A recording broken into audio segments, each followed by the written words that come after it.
This episode of Doc Talk is brought to you by First Bank. We're not just your neighborhood bank, we're your neighbors.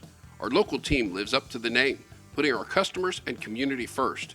To experience First Bank difference, stop by any of our 13 Knoxville area locations or visit firstbankonline.com. First Bank, member FDIC. Welcome to my first episode or podcast of Doc Talks. I'm Dr. Rob Page, the new host of Doc Talks, and I'm here in our new set with our new chairs and with my first guest. This is Dr. Larry Bushkel. Dr. Bushkel has been a dermatologist in Knoxville, I found out recently, since 1981. He's been in practice here, and I've had the fortune of working with Dr. Bushkel for about the last 20 years. Which has been certainly a blessing to me. And Dr. Bushkel is here, considering we are now beginning with the summer months and Memorial Day is now past us and everybody's going outside. He is here to talk about the use of sunscreen. Dr. Bushkel. Well, Rob, thank you very much for inviting me here today, and it's a pleasure to talk about a subject that I feel very strongly about, and that is preventive medicine. And we're talking about preventive medicine with your skin. This is extremely simple to talk about. The first thing that I'd mention are sunscreens, which are going to be shown on your screen to you. And the sunscreens, it's very simple. You want to get a number 50 if you can. We have an array here that are made of two different types. One are zinc oxide, titanium dioxide, which are basically physical barriers. The other three have chemicals, and they are very good. 4 of the 5 you can get for around $10 each. The one that'll be shown by La Roche-Posay is $33. It is the number 1 rated sunscreen, but it is not necessarily that much better than the others for the difference in price. The less expensive ones are fine. The reason there are 2 different types, I'm going to address right off the bat, is the fact that some people say that the oxybenzone, which is a chemical in the 3 sunscreens that are chemical based, can be a cancer causing agent. Now, I take the attitude that people working in government are basically honest people. They're trying to do their job. The sunscreens have been out for a long time. The FDA is looking at this question, but they've not taken any of the sunscreens off the market. So as this is externally applied, I think there's a low evidence that there's significant absorption. And as soon as the FDA knows absolutely, they'll either reassure us or they'll take those products off the market. If you want to be absolutely safe, you'll use one of the 2 products that are advertised for kids only, and that would be the zinc oxide or titanium dioxide. The time to use these for everybody is between the 1st of March and the end of October here in Knoxville. That's the time where you can get sunburned. Now, you can get sunburned anytime between those. You can be standing in a pouring down thunderstorm in April and get sunburned, because the rays that are cancer causing and the rays that give you a sunburn first are invisible. You can't see them. The sunscreens protect you from that. So those are the UV rays. That's right. Absolutely. That's right. So Larry, you mentioned 50 with these different sunscreens, and I know that on the market they carry a variety of different sunscreens. They go all the way from, I think, 15 all the way to 100. Why is it that they have, why is that, since 50 is the magic number, why do they have some that are lower and then some that are even higher than that? Well, the ones that have been lower, I'm not really sure why they have them, except they've been on the market for a while and people are used to that. The higher the number 50, as I understand it, the FDA cannot measure it higher than 50. Industry may be able to do it, but that's all that the FDA can recommend. Gotcha. I mean, is there a difference in these different sunscreens based upon the price? I'm sure there's some benefit, particularly the one that I mentioned that is the most expensive. The rest of them are all very similar. Consumer Reports has a rating system, and several of those I have in front of you. I didn't have the Water Babies by Coppertone, but a 50 in that is also very good. But paying more does not necessarily make it better. Now, given that, I think a cream is better than a lotion or particularly a spray. I do have one spray there, and the time to use that, in answer to your question partially, the time to put it on is first thing in the morning. If you're going to go out to the beach at 10 o'clock in the morning, at 8 o'clock, put that sunscreen all over your body, and then when you go out, you're going to have a good barrier. Putting it on as you get ready to go in the water will not work as well. Now, why is that, Larry?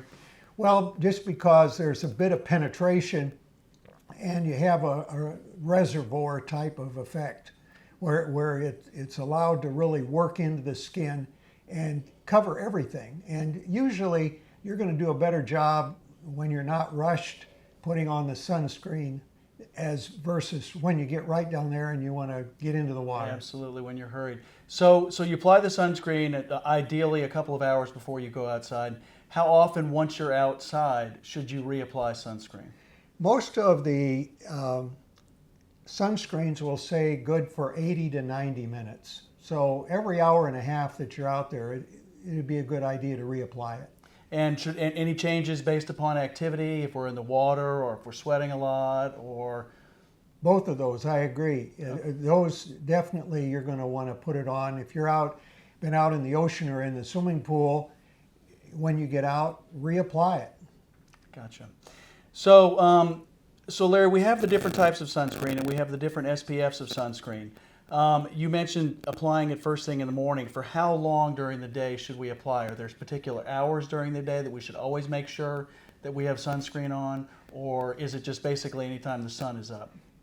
Between 10 and 3 are the peak hours that you should have the sunscreen on. But again, if you put it on early in the day, then you just don't have to think about it. Gotcha. And then you want to ideally be applying it.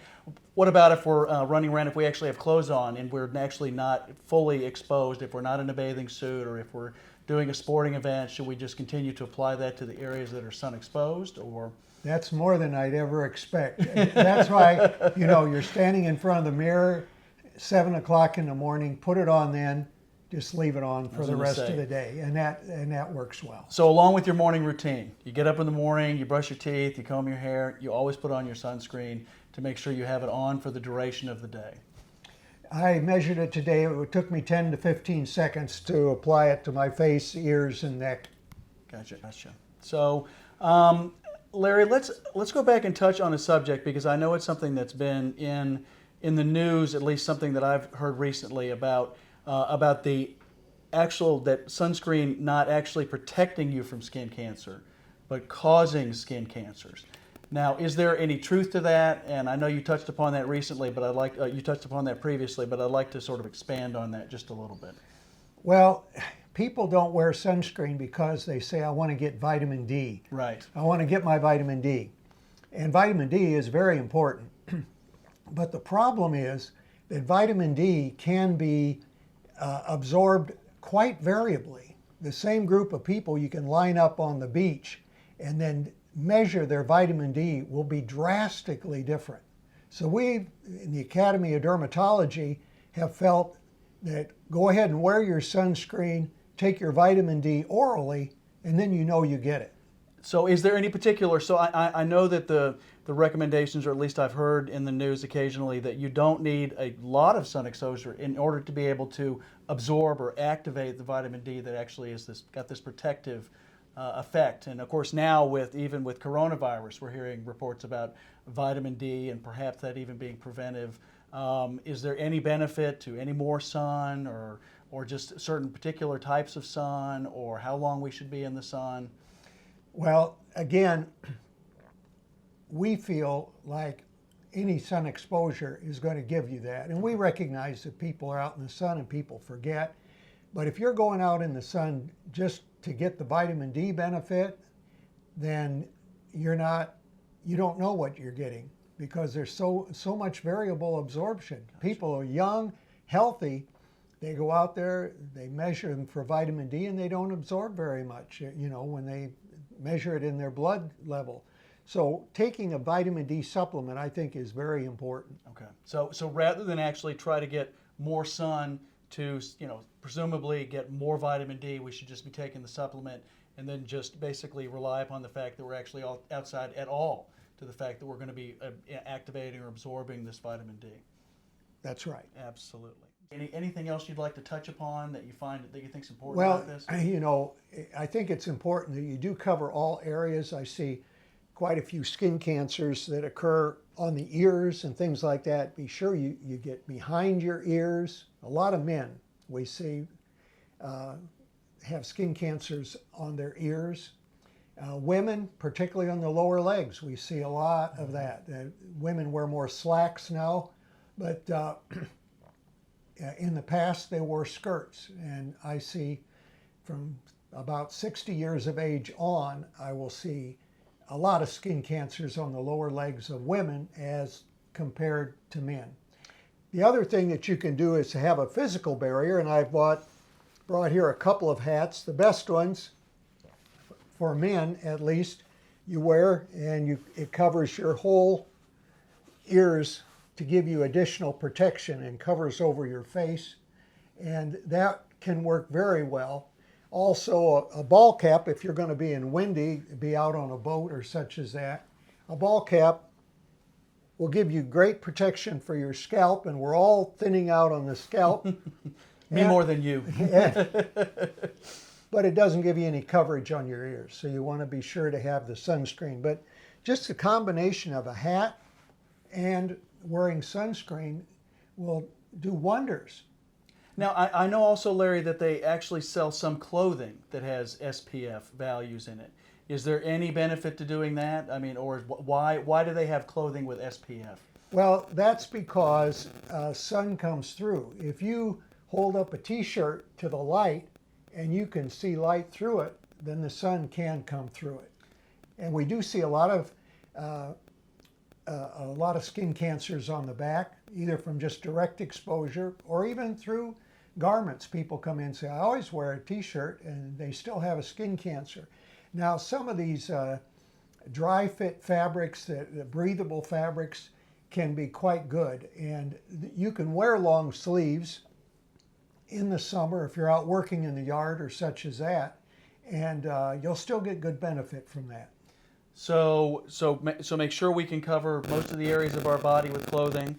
Always make sure we put sunscreen on in the morning. Always use an SPF with a sun protective. Always use a sunscreen with an SPF protective factor or 50 or higher. And effectively, it really does not necessarily matter which type of sunscreen we use. It's the number on there, not the price, but the number on there, and the magic number is 50. That's exactly right, Rob. Excellent. So, Larry, in conclusion, is there anything else you'd like to add? Anything else that's informative about sunscreens? Anything you want to make sure that patients know or people know before they get out in the sun? Maybe something about some of the skin cancers you've treated over the years, and just what sort of cancers that actually this causes, and just the possible repercussions of that. Well, all cancers, skin cancers, are at the least an inconvenience, and it's certainly much better to take 10 or 15 seconds in the morning to put on a sunscreen than later on in life, where maybe you have other comorbidities on blood thinners and things like that, to have to be laying on a table and have someone cutting on your face. I mean, to me, the trade-off is so easy. Ounce of prevention is worth a pound of cure, and especially when it comes to getting cancers on cosmetically important areas. I've got to make sure that I keep looking good, and just make sure I keep my skin looking young, and putting on sunscreen, and making sure that I don't get cancers. So, well, Larry, I want to thank you, Dr. Bushkell, so much for being here with us today. Thank you for having me. And thank you for all the useful information that you've given us.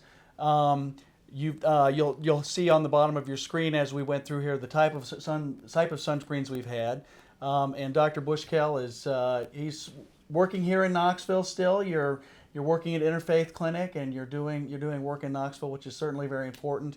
And I'd like to thank you all for tuning in to this podcast of Doc Talks, and please join us again. Thank you so very much.